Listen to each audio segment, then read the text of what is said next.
Halo,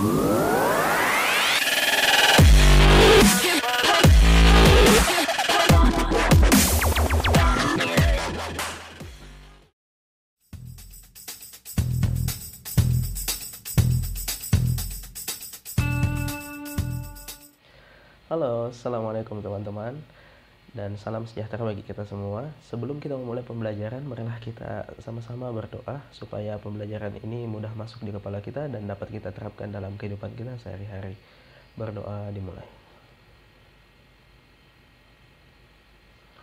Amin ya rabbal alamin. Pada pertemuan kali ini kita akan membahas mengenai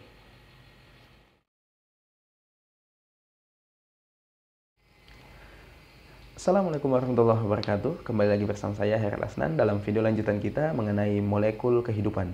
Pada video kali ini kita akan membahas mengenai karbohidrat. Nah, ada 3 poin penting yang akan saya jelaskan. Yang pertama adalah pengertian dasar karbohidrat, kemudian terkait dengan struktur molekul karbohidrat, dan yang terakhir kita akan berdiskusi atau akan membahas mengenai fungsi dari karbohidrat. Oke, sebelum melangkah ke pengertian, pertama-tama kita harus meluruskan istilah awam mengenai perbedaan antara karbohidrat dan gula. Nah, di mana terkadang orang mengatakan bahwa karbohidrat itu tidak manis dan gula itu manis. Pada dasarnya ketika kita berbicara mengenai karbohidrat, maka kita berbicara mengenai struktur makromolekul. Dan ketika kita berbicara mengenai gula, kita berbicara pada struktur mikromolekul. Dan mengenai istilah manis, sebenarnya adalah rasa yang muncul dari gula dengan jenis spesifik. Tidak semua jenis gula berasa manis pada lidah kita, namun pada umumnya tentu berasa manis. Kemudian kita berpindah kepada pengertian dasar dari karbohidrat, di mana karbohidrat itu sendiri diambil dari 2 kata. Yang pertama adalah karbo dan hidrat. Karbo berarti karbohidrat ini tersusun atas unit-unit terkecil yang memiliki rantai karbon yang panjang. Kemudian hidrat itu sendiri diambil dari kata hidro. Di sini ditandai dengan karbon tersebut mengikat gugus-gugus hidroksil dan juga atom hidrogen pada setiap rantai C-nya. Untuk memudahkan proses pemahaman kita terhadap suatu literatur, maka banyak literatur biologi menyajikan bahasan karbohidrat dalam struktur unit-unit terkecilnya, atau sebagai contoh dalam glukosa, dikarenakan struktur yang makro akan menyulitkan pembaca dalam menentukan struktur-struktur dasar dari karbohidrat. Sebagai contoh di sini saya memiliki molekul glukosa yang merupakan salah satu jenis gula dan juga merupakan unit-unit penyusun dari karbohidrat. Oke, kemudian mengenai struktur dari karbohidrat, di mana karbohidrat itu sendiri merupakan salah satu bentuk polimer. Otomatis karbohidrat tersusun atas monomer-monomer atau satuan unit terkecil yang menyusunnya, di mana monomer dari karbohidrat ini kita sebut dengan sakarida. Atau dalam istilah gampangnya, sakarida ini berarti gula. Nah, sakarida ini memiliki penamaan tertentu tergantung dari jenis dari gulanya dan juga seberapa banyak ikatan yang dibentuk. Oleh karena itu kita mengenal 3 istilah utama, yakni ada monosakarida dari kata mono, artinya satu sakarida, sakarida tunggal. Kemudian ada disakarida dari kata di yang berarti 2, artinya ada 2 monosakarida yang saling berikatan. Kemudian polisakarida, yakni banyak sakarida yang saling berikatan. Pertama contohnya monosakarida adalah glukosa. Kemudian ada fruktosa. Kemudian galaktosa. Kemudian untuk disakarida sendiri artinya gabungan dari monosakarida. Ada 3 jenis. Yang pertama laktosa, yang biasanya ada pada susu. Kemudian sukrosa sebagai gula pasir yang kita konsumsi. Kemudian ada maltosa. Nah, laktosa ini merupakan gabungan antara glukosa dan galaktosa. Glukosa dan galaktosa yang saling berikatan maka menghasilkan laktosa. Kemudian terkait dengan sukrosa, sukrosa itu sendiri merupakan glukosa ditambah dengan fruktosa menghasilkan sukrosa. Kemudian untuk maltosa adalah glukosa tambah glukosa.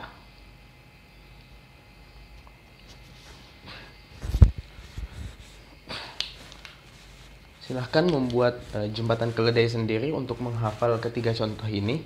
Contohnya saja untuk bagi saya untuk menghafal laktosa, saya cukup menghafal dengan istilah glugalak. Artinya glukosa ditambah galaktosa menghasilkan laktosa.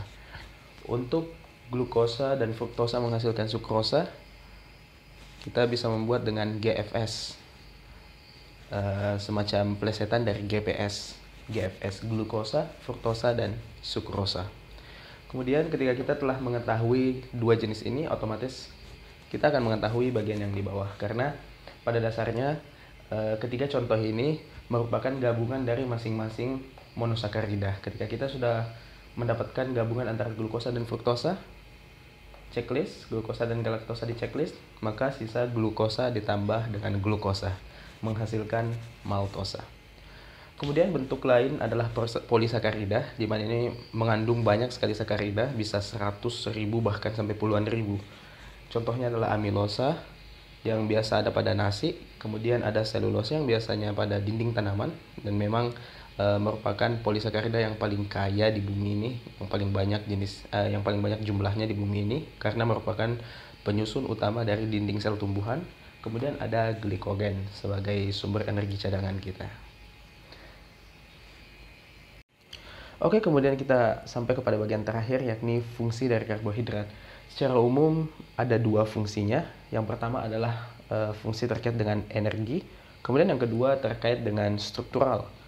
Nah, terkait dengan energi, karbohidrat itu sendiri dapat berfungsi sebagai sumber energi dan juga dapat disimpan menjadi cadangan untuk digunakan pada kondisi tertentu. Nah, terkait dengan sumber dan penyimpanan ini, maka kita sedikit mengulangi materi mengenai reaksi-reaksi molekuler, di mana untuk menghasilkan energi, maka molekul kompleks tadi akan dipecah menjadi molekul yang sederhananya atau monomernya, dari polimer menjadi monomer-monomernya. Kemudian untuk proses penyimpanan, tentu saja dari monomer akan digabungkan dengan rantai polimernya.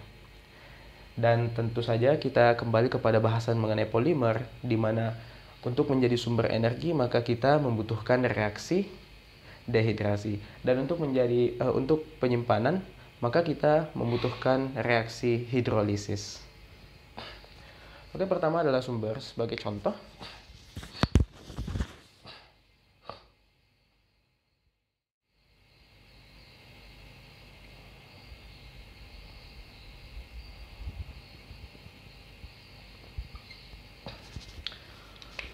untuk menjadi sumber energi, maka karbohidrat akan dilepas. Contohnya misalnya kita memiliki molekul amilosa. Ini artinya banyak rantai ke sana. Ini 3 rantai terakhir untuk digunakan sebagai sumber bagi sel-sel kita, maka ikatan ini akan dilepas melalui reaksi hidrolisis. Yang biasanya ketika mengambil contoh glukosa, nanti akan dipecah dari rantai amilosa menjadi rantai maltosa, kemudian menjadi rantai glukosa. Nanti sisa satu, ketika dia melepas akan melepaskan energi. Ketika monomer ini terlepas akan menghasilkan energi.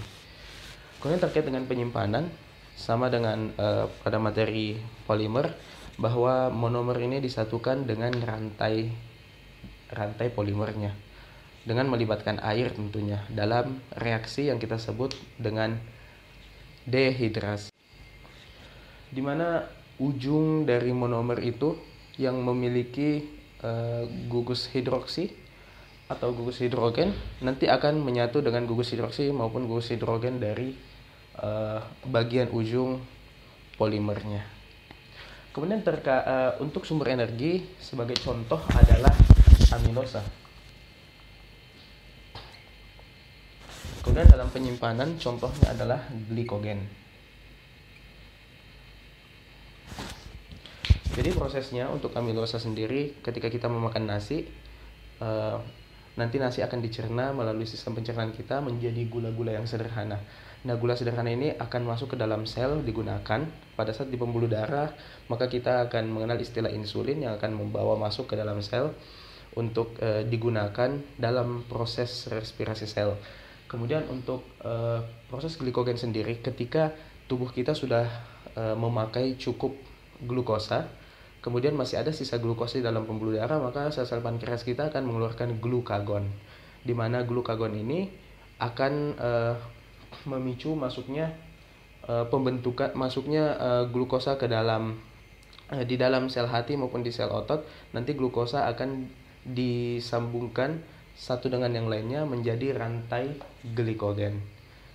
Rantai ini nanti akan digunakan pada kondisi tertentu ketika tubuh kita membutuhkan energi, maka glikogen ini dapat dipecah.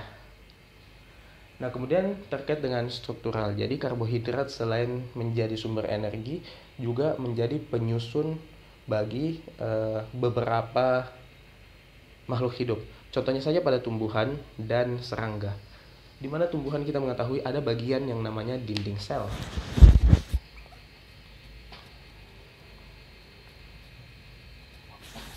Di mana dinding sel ini tersusun atas serangkaian selulosa.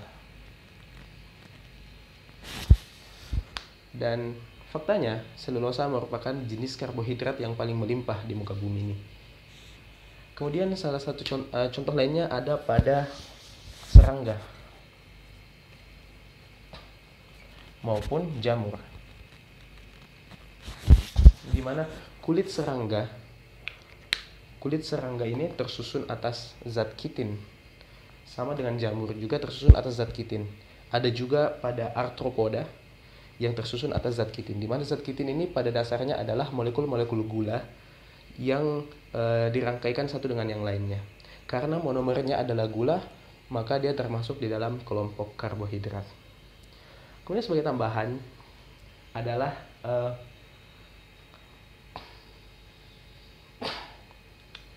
perbedaan ikatan kimiawi antara satu monomer dengan monomer lainnya mempengaruhi fungsinya. Sebagai contoh bahwa amilosa dan selulosa pada dasarnya tersusun atas rantai glukosa yang sama. Tersusun atas glukosa yang memanjang. Namun perbedaannya ada pada rantainya, di mana untuk amilosa kita mengenal istilah ikatan alfa. Sedangkan selulosa memakai ikatan beta. Nah, inilah alasan mengapa ketika kita memakan tumbuhan, ketika kita makan sayur-sayuran, kita dikatakan memakan fiber atau serat. Dikarenakan pada dasarnya karbohidrat dari dinding sel tumbuhan itu tidak dapat dicerna oleh tubuh, karena tubuh kita menyintesis enzim amilase yang khusus untuk memecah ikatan alfa pada amilosa, bukan memecah ikatan beta pada selulosa. Saya pikir demikian yang dapat saya jelaskan mengenai karbohidrat. Semoga dapat bermanfaat, dan Assalamualaikum warahmatullahi wabarakatuh.